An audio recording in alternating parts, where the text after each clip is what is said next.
So, hypothetically, in the future, if Yamato does officially join the Straw Hats, it would be very interesting because there would be two people in the Straw Hats who would be completely immune to Kuzan's ice fruit, that being Yamato and Brook.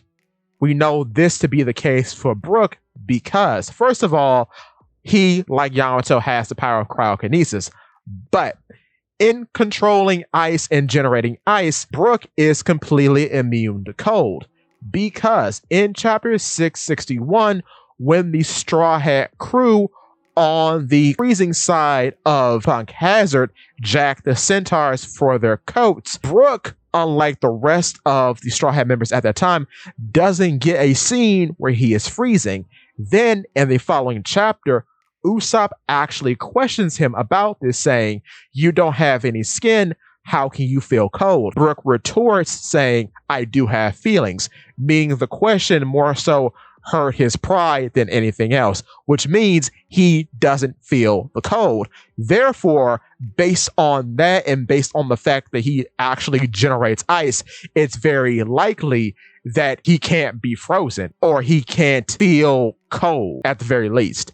But to add on to that, seeing as how Brook is a skeleton, meaning that his body is composed of dry bones, I don't think Kuzan is actually able to freeze him because he doesn't have any moisture.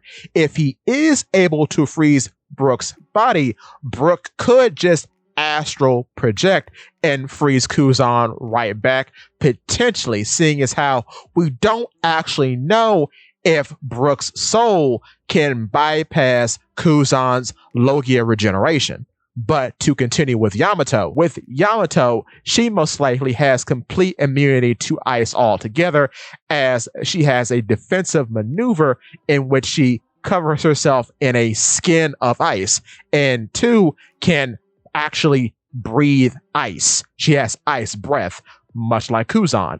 So with that being said, it would be a very interesting fight because Kuzan would be potentially up against two people who are immune or at least partially immune to most of his Devil Fruit abilities. And with that being said, give me your thoughts.